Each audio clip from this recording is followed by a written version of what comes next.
Hey guys, so welcome to Free King, Free Queen. Day two. Day two. Day two. 7-day challenge. No, but Christy and I were just sitting here chatting about a couple things, and we were thinking about like where's some of those gaps between sort of where we are and where we've been, right? Like what, because there's always a gap. It's like, Christy created this image today of like, think about like when you first get married, you have this vision, you have this goal, you're set out, whether it's a marriage or even a business partnership, like you have these goals, you have these dreams, and all of a sudden a year, 2 years, 3 years, 4 years, 5 years later, you're now sort of like burying each other, right? Like you're at odds, you're in conflict. And from what originally was like this great blueprint that you were going to build, now you're sort of like burying that same blueprint, not building the blueprint, but burying it. So, one of the things that we found interesting over the course of our lives was just relationships, because there's so many relationships that we've had in our life, ones that helped us to grow, and then ones that literally like brought us down. And meaning, when I say bring us down, meaning like this relationship.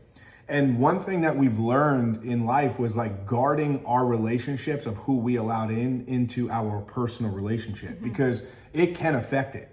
Like you think about this for a second, it's like, where in your life, right now, husbands, wives, couples, like where in your life do you have friends that your wife's like, nah, or you or vice versa, your husband has friends that you're like, so for us, we've always learned to, because we were never, I wouldn't say never, but we've learned to not control decisions, right? Meaning like, I'm not going to just tell you what to do, but I would say, hey, look, here's why I don't think this person is a good person. Yeah. And a lot of the times it's like what she sees, I don't see, and what I see, she don't see, and it helps us to sort of navigate through them. But every time, like I could just think about conflicts, like so many conflicts, like most women, it's interesting because most women, you'd be able to speak to this yourself, but when you get in a conflict with me, you run and go, not that you would, you used to. Yeah. You don't do it anymore, but one of the things you used to do, right?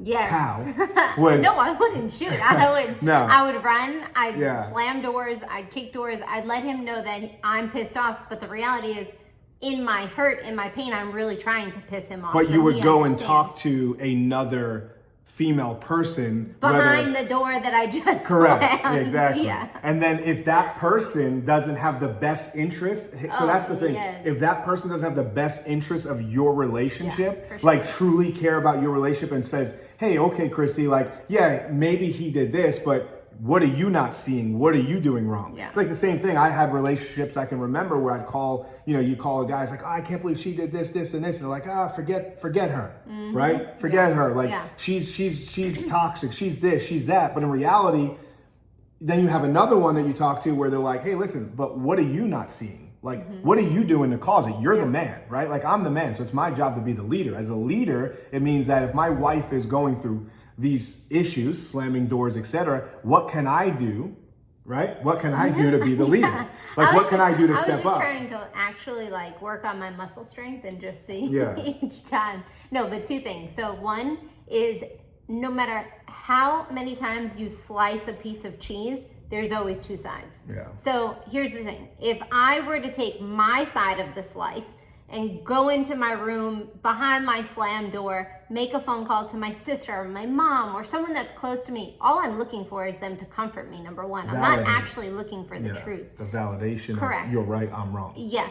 And number two is like, I'm not fairly telling the entire story. I'm telling my side on what I felt, what he made me feel. It's not, but let me give credit to Mario in this scenario because I kind of slammed the door a little bit harder than I usually would. I did it to piss him off. I did it to, no. Those details are rarely added in on what you did. It's typically what he did to me and why I'm the victim and why you should feel bad for me. Which is why it matters about, again, who are those relationships that you're allowing in your life? Because at the end of the day, it's like, if you have a bad relationship and that person just keeps saying, oh, Mario's so bad, he's this, he's that, which you, I'm sure have had over the years, I've had it, but you learn to say, wait a minute, does this person really have the best interest? And then again, the story we're telling the people, we never give full context of the reality of the story. We say our side of the story.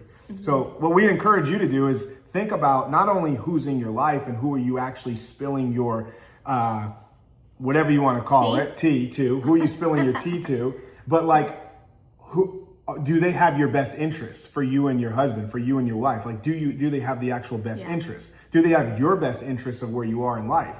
And also think about too, the next time you tell a story about your husband or your wife or whatever, are you telling true context? And what are you not seeing that you're still dealing with, that you're dealing with your own crap and frustration or stuff that you're dealing with, whatever, it's from childhood, whatever it is, you're dealing with stuff that you're not being honest with yourself about that you do, and you're not telling the whole story. So that would be our piece today, would be like, think about those relationships and who are people you need to cut off today. Yeah, and I said I had two things. So one was the cheese, but the second one was a long time ago.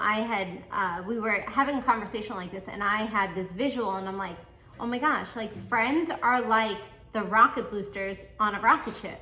Like there will be people in your life that take you up so high, but then at the end of the day, when that rocket keeps soaring, there's gonna be those boosters that fall off and fall away, and those doors do close, and that's all right, you know? So it's like, not everyone in your circle is meant to stay in your circle forever, and sometimes their season runs out. You're past the time, 5 minutes. So see ya. That's it, day 2. See ya.